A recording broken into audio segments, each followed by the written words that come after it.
voltando, né? Aí você vai encontrar depois Ageu, mais para frente, Sofonias, né? E o livro de Abacuque, capítulo 3, é uma palavra muito conhecida. E essa semana eu estava pedindo a Deus uma orientação. Como hoje é o Santa Ceia, e é o último dia do propósito da campanha de domingo, né? Apesar que quarta-feira nós vamos terminar, o povo que vem de quarta. E o Senhor, a semana inteira, o Espírito Santo falando comigo essa palavra. A semana inteira. E ontem, quando chegou uma mensagem no meu telefone, chegou assim um post com a mesma palavra. E eu tinha falado, Senhor, me confirma, porque eu não quero pregar algo que seja do meu eu, da minha carne, que não vai edificar a vida de ninguém. Mas se for o Senhor, o Espírito Santo, que está me orientando a pregar essa palavra, a igreja vai ser alimentada. Porque nós estamos buscando o quê? Restituição. Porta aberta, saúde, cura, salvação para a família, pregar a palavra para os nossos entes queridos, ganhar almas, trazer pessoas para o reino de Deus. E o que aconteceu nessa época? O povo tinha distanciado do Senhor. Na época do profeta Abacuque, o povo estava longe de Deus. E por isso Deus permitiu que uma nação, a mais ímpia daquela época, que era a nação da Babilônia, sitiasse totalmente, tomasse Jerusalém. Então Deus permitiu um império ímpio, um império pagão, que era o império da Babilônia. Deus usou a Babilônia para trazer juízo sobre Israel, porque Israel tinha se afastado do Senhor. Israel já não buscava mais a Deus como deveria buscar. Israel já não estava mais na presença de Deus. Israel já tinha abandonado o Senhor e confiado na agricultura, confiado no gado, nos animais, na economia, na terra, e deixado Deus em segundo plano. Então Deus prosperou Israel de tal forma, porque eles buscaram o Senhor, só que depois que eles prosperaram, eles se distanciaram de Deus. Então isso é um perigo, né, para as pessoas que vivem isso. E muitas pessoas estão vivendo isso nos dias de hoje nas igrejas. As pessoas chegam nas igrejas com as suas vidas, a maioria destruída, espiritualmente falando, sentimentalmente falando, financeiramente falando, e Deus muda a história. Só que o ser humano não pode se afastar de Deus, e nessa época o ser humano se afastou. Então o livro inteiro de Abacuque, ele vem falando com Deus: Senhor, por que isso? Eu oro pelo povo, Senhor, muda essa história, faz Israel prosperar, faz Israel se levantar. Então se você ler o livro, você vai ver que Abacuque entra nesse diálogo com Deus, perguntando: Senhor, por que nós estamos passando por tudo isso? E aí ele vai declarar aqui no versículo 17: porque ainda que a figueira não floresça, nem haja fruto na vide, ainda que decepcione o produto da oliveira, e os campos não produzam mantimento, ainda que as ovelhas da malhada sejam arrebatadas, e nos currais não haja gado, todavia eu me alegrarei no Senhor, exultarei no Deus da minha salvação. Então ele, olhando aquele cenário, a agricultura já não era mais próspera, a agricultura já estava devastada, os animais já não tinham aqueles rebanhos gordos, volumosos, os animais estavam magros, os bichinhos já não tinham mais a relva para comer, não tinha água no rio para beber, porque Deus trouxe juízo em Israel. Então a agricultura falhou, a pecuária falhou, as plantações falharam. Então o profeta olhou e falou: Senhor, mesmo que eu não esteja vendo nada, ou seja, ele vai declarar, ainda que a figueira não floresça, ou seja, a figueira não está Ele olhava para os pés de figueira e ele só via folhas, galhos secos, mas não tinha figo. E sempre o figo foi muito forte de Israel. O figo de Israel sempre foi muito conhecido. A oliveira, muito conhecida, que dá o pé de azeitona, que se extrai o azeite. Então, quando ele olha para a agricultura, ele olha para a pecuária, ele olha para as plantações para o gado, ele fala assim: Senhor, quem vai nos tirar dessa situação? Nós nos distanciamos do Senhor, ficamos longe do Senhor, e o peso veio na nação toda, né? O peso veio na nação. E toda vez que Deus usa um ímpio para trazer juízo na nação, é porque Ele quer nos ensinar. Como agora, né? As eleições que existiu agora. Agora, muitos falaram assim: mas por que Deus permitiu acontecer isso? Porque Deus permite acontecer e Ele faz juízo com quem Ele quer. Então, se Ele permitiu o resultado dessas últimas eleições, não importa a gente questionar. Deixa Deus trabalhar. O Brasil não pode confiar no homem. As pessoas chegaram nessas eleições a uma idolatria ao ser humano. Isso não existe. As pessoas estão matando, brigando por causa de política, sendo chato, um assunto que não é para ficar falando toda hora, fica falando toda hora, uma coisa irritante. Aí Deus permitiu o quê? Não acontecer aquilo que o povo de Deus está orando. Não aconteceu. Por quê? Porque Deus sempre vai usar um ímpio quando Ele quer para trazer juízo. Quem que Ele usou para trazer juízo em Israel? Nabucodonosor, que era o rei da Babilônia. Era um homem ímpio, pagão, que adorava um monte de deuses, e ele permitiu que Jerusalém, que Israel, fosse tomado pela Babilônia. E o profeta Abacuque vai questionar isso com Deus. Ele vai falar: mas por que, Senhor? Por que o Senhor permitiu a gente ser envergonhado? Por que, Senhor, o Senhor permitiu Israel ser tomado pela Babilônia, pelo rei Nabucodonosor? Por que, Senhor, que nós estamos sob o domínio de um ímpio, sob o domínio de um homem pagão? Porque Deus trouxe justiça à nação. A nação não buscou, a nação não clamou como tinha que clamar, a nação não se posicionou como tinha que se posicionar, a nação não esteve diante de Deus como tinha que estar. E aí o que aconteceu? Deus trouxe juízo. É o que está acontecendo no Brasil. Deus está trazendo juízo na nação, porque a igreja brasileira está dividida. E a igreja não pode estar dividida.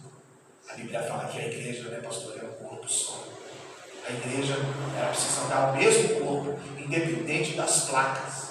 Então Deus trouxe juízo. Agora, para nós, por que o Abacuque ele fala: ainda que a figueira não floresça? Porque ele está agindo os olhos da vida. Então, qual é a nossa postura agora na nossa nação, nos próximos 4 anos ou 8, sei lá? Andar pela fé, continuar andando pela fé, acreditando no seu Deus, sem idolatrar homem nenhum, buscando a direção de Deus. Senhor, eu não tenho emprego, mas o Senhor vai abrir um emprego para mim. Não é o presidente que vai abrir um emprego, é o Senhor. Não é o governador, é o Senhor. Deus quer a fé da igreja dele, não o homem. Deus quer a sua fé dele. O Abacuque falava com Deus: Senhor, mesmo que eu não estou vendo nada, a figueira não está florescendo, não tem fruto na videira, ou seja, a videira não tem uva. Sempre teve, Senhor, aqui em Israel, sempre foi próspero, mas agora não está, agora está seco. O produto da oliveira me decepcionou. Olha como que estava a postura do profeta. Ele estava decepcionado com o atual momento que Israel estava vivendo. Talvez você esteja decepcionado com algumas situações que você está vivendo, mas você vai perder a fé. A nação se decepcionou, metade da nação, porque o candidato da metade da nação não foi eleito. E a nação vai parar. Nós temos que continuar. Deus usou a Babilônia para trazer juízo sobre Israel. Deus vai usar o ímpio para trazer juízo, porque muita gente precisa se converter. A igreja precisa parar, né? O povo brasileiro, essa briga, direita contra esquerda, esquerda contra direita. Nós não somos da direita nem da esquerda, Nós somos do Senhor Jesus. Você é de Deus. Você está me entendendo? Então a sua vitória não depende de quem entrar. A sua vitória depende da sua fé em Deus. As coisas vão dar certo na sua vida pela sua fé. Porque o Abacuque está falando pela fé. Estou decepcionado. O produto da oliveira não veio. Não tem plantação, Senhor, de azeitona. Não tem colheita. Até tem plantação, mas as plantações não deram nada. Que mais? Os campos não estão produzindo mantimento. Ele está falando da agricultura. A agricultura de Israel que sempre foi muito forte, o trigo, muito forte, a cevada. Ele olhava lá, mano, você que é lá do campo, da cidade do campo, os pais dela até trabalham com essas coisas, né, mano? Não, por um pouco não, né? Mas o povo lá tem na cidade. Então o povo que é do interior, do campo, o povo vive disso. Se não tem produção de mantimentos, como que eles vão viver? Passa fome. O que eles vão vender? Lá não tem fábricas, empresas como tem em São Paulo, tem menos.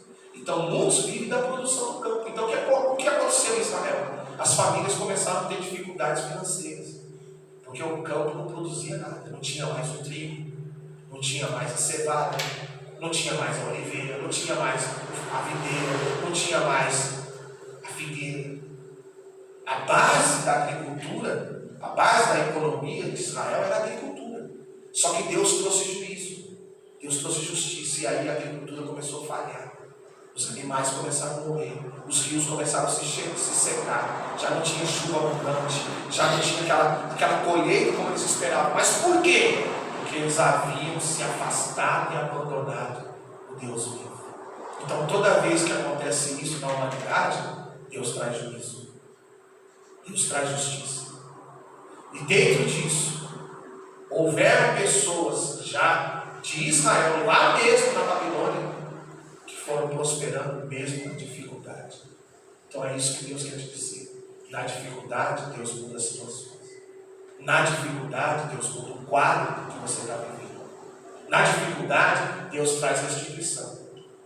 Deus traz uma nova esperança para você. Então o profeta está dizendo: Senhor, mesmo que eu não esteja vendo nada. Qual foi a última parte do versículo? Põe lá, filho. Próximo versículo. Todavia, sempre eu me alegrarei no Senhor.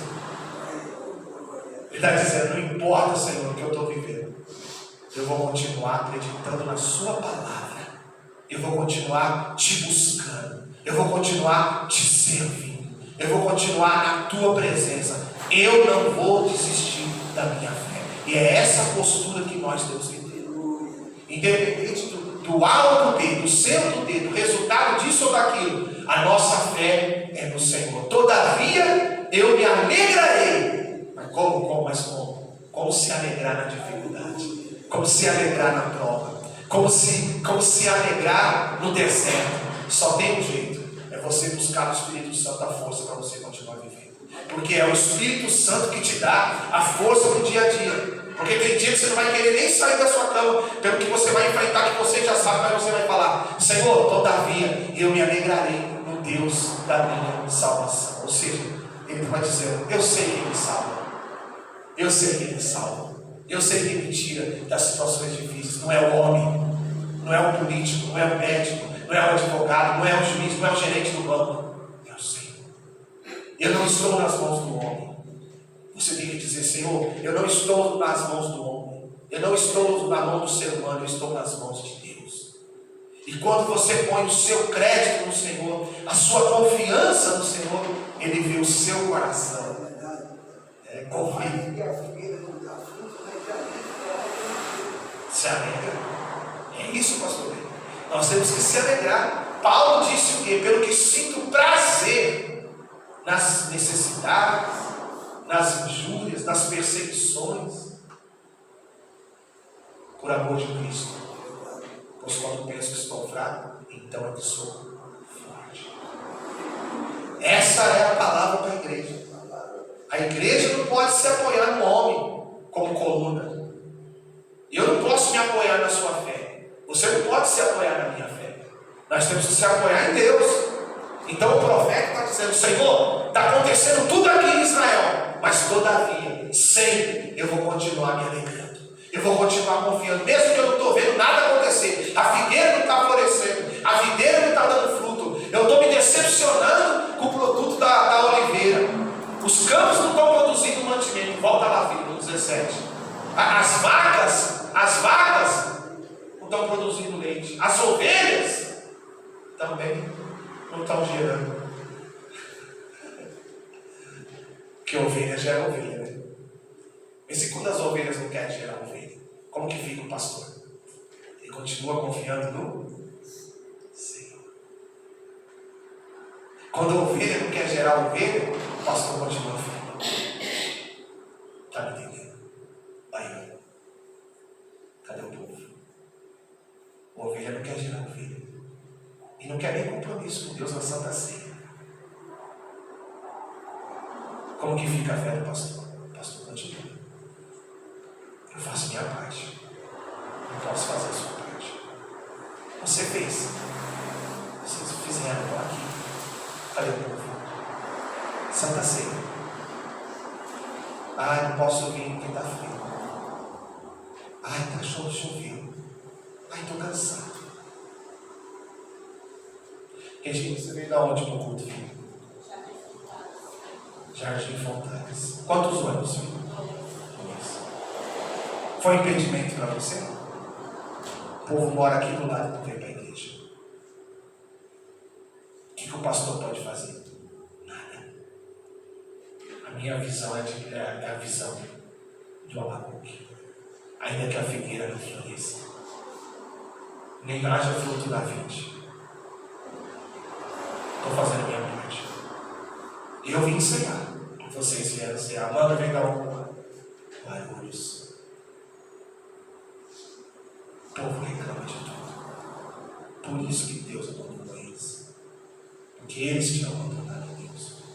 Israel estava farto. A ovelha ficou farta. Ficou gorda. Cheia de lã. Aí ela disse assim: agora não preciso orar mais como eu orava. Não preciso buscar mais como eu buscava. Eu já tenho agricultura próspera. Minha casa já tem tudo o que eu preciso. Está cheio de alimento na despensa. Não preciso buscar mais. Esse é o grande erro da mente do ser humano. Agora eu não preciso buscar Deus como eu busquei quando eu estava no deserto.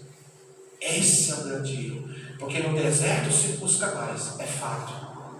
Mas na hora da prosperidade, na época da prosperidade, não pode se abandonar Deus. Porque o ser humano, a mente do ser humano funciona assim. Agora eu tenho tudo que eu tenho, que eu quero, que eu quis. Então eu posso relaxar um pouquinho. Eu posso não buscar como eu estava antes. E aí começam os desvios de conduta. Em vez de eu buscar, eu vou na hora da igreja. Aí eu vou passear, vou comer fora. Mas você pode comer fora depois do culto. Você pode ir para o shopping depois do culto. Não, mas a pessoa prefere trocar o momento do culto por um compromisso de menor importância do que buscar a Deus. Você está me entendendo? É essa classificação que a gente tem que fazer na mente. O que é mais importante para mim? O que é prioridade? Buscar a Deus ou o outro compromisso? Não, o outro é importante também, mas buscar a Deus é mais importante. Então o outro vai ficar para depois. Primeiro Deus. Então por essa atitude, Israel foi abandonado. E Deus permitiu a Babilônia, uma nação ímpia, que não buscava a Deus em nada, um rei pagão, um rei idólatra. Nabucodonosor tinha vários deuses, mas através dele, Deus fez juízo na nação. E a nação então entendeu que precisava se voltar para Deus. O que a igreja brasileira precisa entender hoje? Que ela precisa se voltar para Deus. Independente da placa da igreja, seja qual for, a igreja precisa se voltar para Deus. A pessoa, o ser humano, a instituição, a comunidade, as pessoas, as famílias precisam se voltar. A nossa casa, a nossa família, o nosso lar precisa ter Deus lá dentro. Em tudo. E aí quando a nação ela toma essa atitude, o Senhor então congrega a nação de novo E lá na frente, bem lá na frente, Israel, então, depois de 70 anos de exílio, o tempo do exílio, né, que Israel ficou dominada sobre os domínios da Babilônia, foram 70 anos. E depois da Babilônia, vieram outros reinados que predominavam no mundo.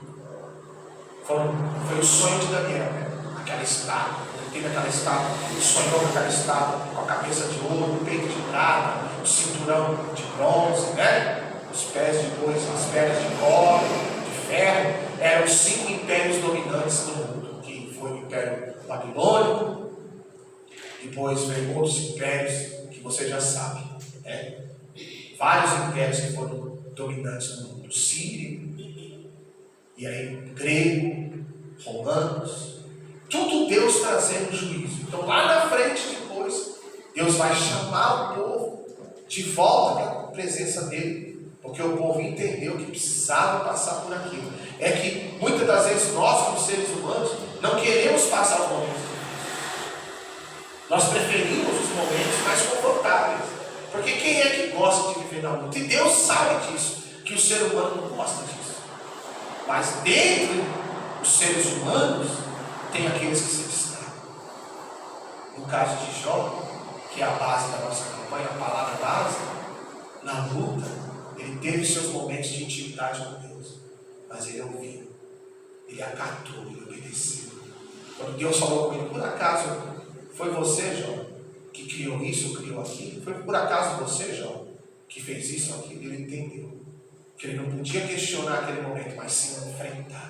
Então o que nós precisamos ter? A persistência. Enfrentar. Ontem eu abri no meu celular e vi uma reportagem que a partir da semana que vem os casos de Covid vão aumentar muito no Brasil. Já ouvi que essa semana já teve uma nova variante da Omicron que está aí, já aumentou 19%, tem até pessoas sendo internadas de novo. Nós vamos ter que passar. Nós vamos ter que enfrentar. A economia do Brasil, a gente não sabe o que vai acontecer. Nós vamos ter que enfrentar. Então nós vamos ter que enfrentar. E como que nós vamos enfrentar? Confiando no Senhor. Nós temos que enfrentar. É uma grande prova que o mundo está passando. O mundo saiu praticamente daqueles casos numerosíssimos de Covid e o mundo entrou na guerra na Rússia e na Ucrânia. E acarretou uma alta de preços de inflação no mundo inteiro. Você vê cenas dos Estados Unidos, a nação mais rica do mundo, pessoas morando na rua. Muitas pessoas morando na rua nos Estados Unidos. Muitas pessoas morando em cabanas na rua. Então, o mundo está passando pelo que Israel passou nessa época. O mundo está passando por isso. E nós sabemos por quê. A volta do Senhor está muito perto e a igreja não está se posicionando como igreja. Quando eu falo igreja, as pessoas. Porque nós somos pessoas. Nós somos a igreja. E nós temos que nos posicionar diante da nossa fé. Então a postura de Abacuque foi essa. Ainda que não veja nada, ainda que eu não esteja olhando nada acontecer, eu vou me alegrar. Eu vou passar pelo processo, Senhor. Eu vou continuar, eu vou ficar firme, eu vou me esforçar, eu vou viver pela fé. E ele diz isso, quer ver? Coloca aí agora Abacuque 2, capítulo 2, versículo 4. Olha o que ele fala. Na verdade foi Deus que falou com ele, né? Deus falando para ele, ó. Eis que a sua alma está orgulhosa, não é reta nele, mas o justo pela sua fé viverá. Deus falando com Abacuque, falando da nação, que a nação ainda estava muito orgulhosa. O orgulho ainda estava dentro da nação. A nação de Israel, mesmo passando por essa dificuldade, ainda estava no orgulho.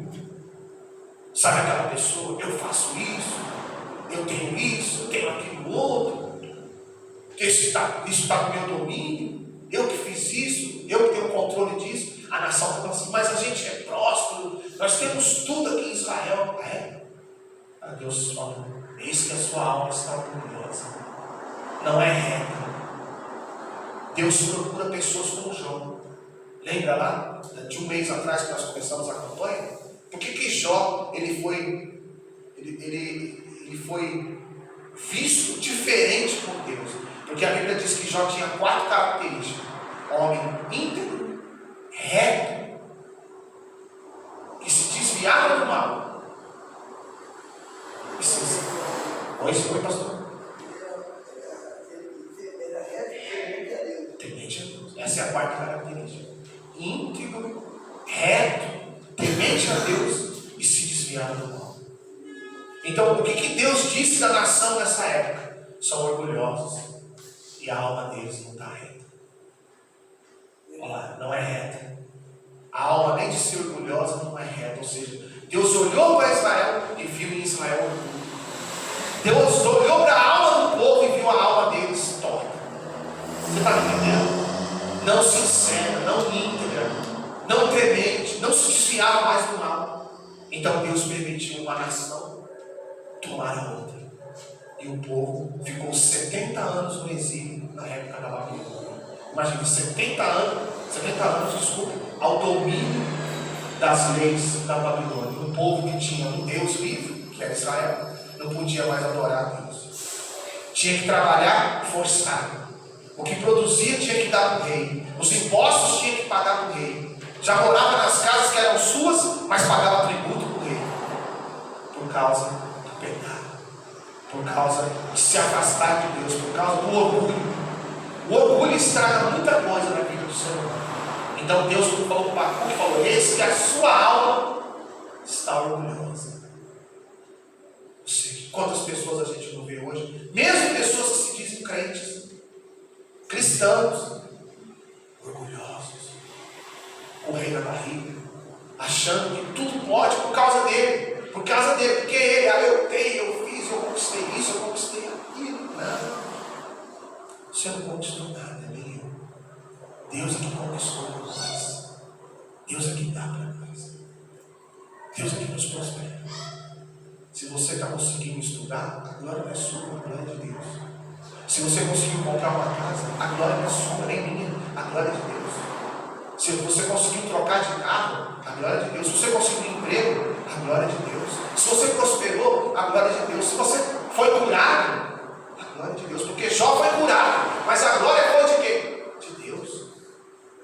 Ele pegou uma lepra incurável aos olhos da medicina, mas Deus o curou dessa lepra. E ele disse assim: Jó, antes eu te conhecia de ouvir falar, mas hoje te veem os meus olhos.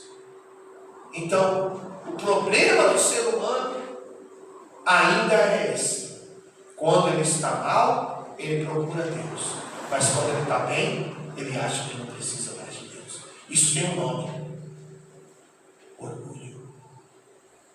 Está lá. Eis que a sua alma está orgulhosa, não é reta nele. Aí ele vai falar o que ele espera da gente. Mas o justo, pela sua fé, viverá. Aleluia. O justo é pela fé. O justo não vive que nem o mundo. O justo sabe que ele é fraco. Ele sabe que ele é fraco. E que a dependência dele de Deus o faz forte. Você está me entendendo? Você olha as suas limitações. Eu estava orando lá atrás agora, antes de começar o Senhor, me fortaleça. Sou pó, pecador, miserável, pobre, cego e mudo. Mas eu sei que o Senhor está na minha vida. E isso para mim é o que importa, Senhor. É isso que importa para mim. A figueira pode não florescer, o produto da oliveira pode mentir. Posso estar decepcionado com a plantação, com a colheita. Mas o Senhor, eu vou me alegrar. Eu vou viver contigo, meu Deus. E vou perseverar. É isso que Deus espera de você. Que você persevere, que você continue, porque essa fase, diga para essa pessoa que está do seu lado assim: essa fase vai passar. Diga: esse deserto vai passar. Amém. É passageiro. Continuando as últimas palavras de Neemias, porque a gente vai ceiar. Lá no capítulo 3 mesmo, agora, vamos lá para o finalzinho. Olha o que ele vai declarar no versículo 19. Olha o que o Habacuque declara: o Senhor Deus é a minha força. É o que eu acabei de dizer para vocês. Ele não dizia que ele era forte sozinho. Não. Ele fala de Deus, ó. O Senhor Deus é a minha força. Vírgula. Ele está dizendo, a minha força não vem de mim. Não é de eu ficar lá na academia malhando que eu fico forte. Não. Ele está dizendo de uma força interna. Ele está falando de uma força espiritual. Ele está dizendo da força na alma, para suportar o que eles estavam passando. Então ele diz, o Senhor Deus é a minha força, e fará os meus pés como os das servas. Aquele bicho que corre bastante, né? Serva é um animal, serva que corre, veloz, né? Muito veloz, corre muito. Então ele está dizendo, eu vou ficar assim, Senhor, eu vou correr pela fé, vou viver pela fé, vou marchar pela fé, como as servas marcham no campo, correm no campo. O Senhor vai me fazer marchar, guerrear, enfrentar, que mais? E me fará andar sobre as alturas. Ou seja, o Senhor vai me colocar no lugar alto, né? Porque a serva, ela pula também, né? Ela corre, ela dá cada pulo, fugindo das feras, né? Do leopardo, dos leões. Então ela dá aquele pulo, daqueles desvios para fugir, a velocidade, né? Então o salmista está dizendo, eu vou ficar assim, Senhor, eu vou andar sobre as alturas, ou seja, vou viver pela fé, porque quem vive pela fé tem a visão de águia, que é um dos olhos mais maravilhosos da criação, é o olho da águia. Ela enxerga um ratinho a 1 quilômetro de distância, um rato a 1 quilômetro de distância, ela vê da onde ela está voando. A águia é um animal que faz os voos mais altos da espécie. É ela, o condor, né? E alguns outros pássaros, o gavião. Mas a águia só voa alto. A águia não voa baixo. A águia só voa alto. Então, a Bíblia exemplifica isso como que o nosso andar, o nosso caminhar tem que ser como da águia. Pensar alto. Pensar pela fé. Pensar contemplando a grandeza de Deus e sabendo o que Deus pode fazer na sua vida se você crer. Então, o profeta, ele termina o livro animado. Ele começa a escrever o livro vendo toda a luta que Israel está passando, a dificuldade, mas no final ele foi tão ministrado pelo Espírito de Deus que são essas as últimas palavras do profeta: ele me fará andar sobre as minhas alturas. E virou um salmo, isso virou uma música, porque está lá, para o cantor mor sobre os meus instrumentos de corda, virou uma canção. O que ele falou virou uma letra de uma música. Então fizeram uma música daquilo que Abacuque escreveu, virou um hino de louvor. E as pessoas então, quando veio a glória de Deus, cantaram isso dentro da congregação. Porque ele passou para o cantor mor. O que é o cantor mor? Era o cantor principal da época. Era o cantor, o solista, o soprano. Era aquele cantor que pegava a música e solava. Então foi entregue para ele solar, porque foi uma coisa que ele escreveu inspirada pelo Espírito Santo. Então o cantor mor, junto com o instrumentista, fizeram uma música dessa palavra que o profeta Abacuque escreveu. Veja aonde vai algo que é inspirado por Deus, em que se transforma? Se transformou no louvor. Então você vê que para Deus não tem nada impossível. Então eu não sei o que você colocou na campanha de restituição, eu não sei o que você buscou. Basta você acreditar. Entrando um ou outro na política, não importa. Saindo um ou